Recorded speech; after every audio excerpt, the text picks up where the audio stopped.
Yo, good day sa lahat, no? Lagi bang umiilaw ang inyong ABS at TCS ng inyong mga NMAX sa tuwing ginagamit nyo ito? So, ano nga ba yung dapat nating palitan na pyesa pag umiilaw ang itong ABS at TCS? So, panoorin nyo po itong video at sana po makatulong sa inyo. Ito po yung dahilan kung bakit po laging umiilaw yung ABS at TCS. Makikita nyo po na bengkong na po yung roto sensor.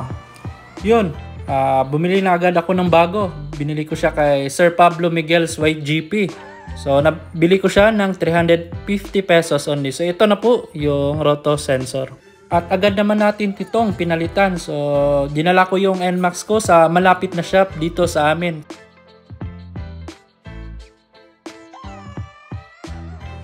So makikita nyo sa video na to, kitang-kita po kung gaano kabengkong na yung roto sensor. Ayan po.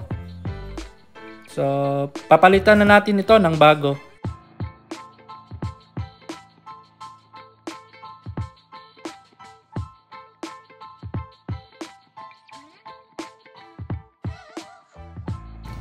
So ayun, ikabit na natin yung bagong roto sensor.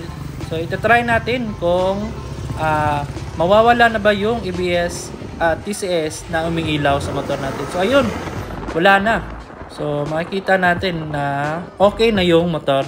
So sana po makatulong sa inyo itong video na to. At yun lamang po at maraming salamat sa lahat ng mga nanonood.